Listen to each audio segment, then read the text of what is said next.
आम के पत्ते का कभी प्रयोग कर कर देखिएगा।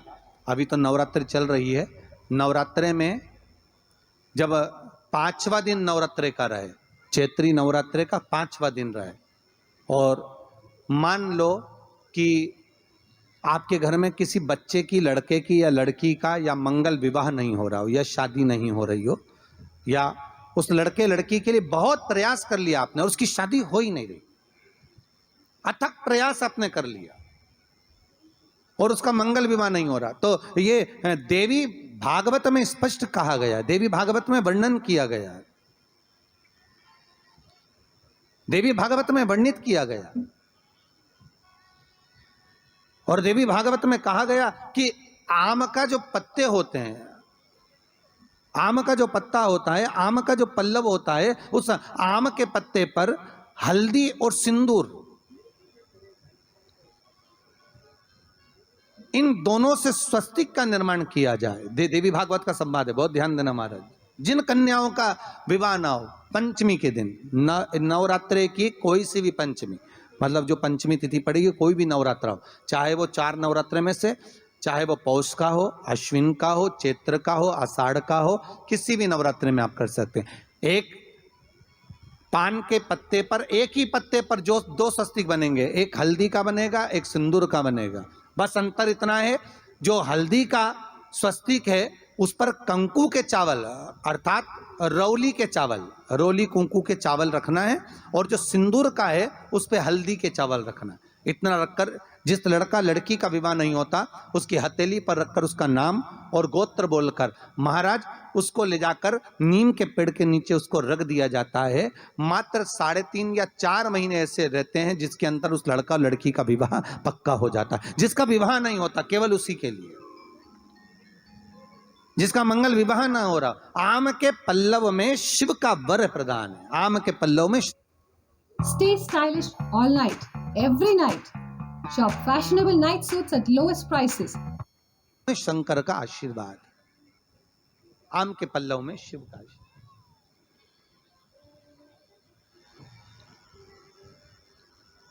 भगवान भूत भावन भूतेश्वर मेरे शिव, मेरे करुणा सागर, मेरे शंकर, मेरे त्रिकालदर्शी, मेरे कैलाशी, मेरे भोलेनाथ स्वतः कह रहे हैं, हरी रति तुम रोती क्यों है, तुम्हारे रोने का कारण क्या है? प्रभु मेरे पति के साथ ये आम का पेड़ भी जलकर भस्म हुआ। आम का पेड़, भागवत जी किस किसने सुनी है? हाथ उठाओ जरा, जिन जिन ने भागवत जी सुनी है। आप लोगों ने सुनी है भागवत? रखिए हाथ।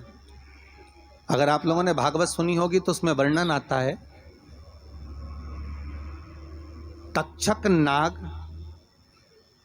डसने के लिए जब जा रहा था तब ब्राह्मण देवता जो जहर उतारना जानते थे उनको लेकर राजा परीक्षित के पुत्रों ने अपने दूतों को भेजा था लाने के लिए कि एक ब्राह्मण ऐसे हैं कि वो तक्षक नाग का जहर उतार सकते हैं, वो तक्षक नाग के जहर को समाप्त कर सकते हैं, तो आप उनको लेकर आओ। और वो तक्षक नाग का जहर उतारने वाले उस ब्राह्मण को लेकर जा रहे थे, तो सर्प ने विचार करा, तक्षक नाग ने कि बताओ ये तो गजब का काम कर रहा, अगर ये ब्राह्मण पहुंच गया तो ये ब्राह्मण तो सर्प का जहर उतार देगा। तो सांप तक्षक नाग को ये चिंता लग गई कि मेरे को ही डसना है और मेरे ही जहर ये उतार देगा, और डसने भी एक ही बार है और मरना चाहिए परीक्षित को श्राप लगा, अब करूं तो करूं क्या? तो सर्प ने विचार करा कि मैं एक रूप रख कर जाता हूं और इस ब्राह्मण की परीक्षा लेता हूं।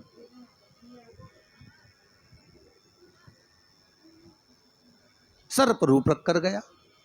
भागवत आप लोगों ने श्रवण करी होगी। तो जब तक्षक रूप रख कर गया और उस ब्राह्मण के पास में जाकर पूछा कि ब्राह्मण देवता ये बताओ कि आप कहाँ जा रहे हो? तो ब्राह्मण बोला आपको नहीं मालूम, राजा परीक्षित को सांप डसने वाला है तक्षक नाग, और मैं जहर उतारना जानता हूं। अच्छा, आप जहर उतार दोगे? हाँ। तो किस लिए जा रहे हो? जहर उतारने के लिए। तो जहर उतारने क्यों जा रहे हो? तो कहा राजा है राजा, जब राजा का जहर उतारेंगे तो मुद्रा भी कितनी मिलेगी, आपको मालूम नहीं है क्या? अच्छा, ब्राह्मण देवता इसलिए जा रहे हो? हाँ। पर उसको तो किसी संत ने श्राप दिया। अरे तो श्राप संत ने दिया है, हम ब्राह्मण हैं, हमारा कर्म है किसी को बचाना, तो हम तो बचाएंगे। अच्छा, आप में इतनी सामर्थ्यता है कि आप तक्षक नाग का जहर उतार दो?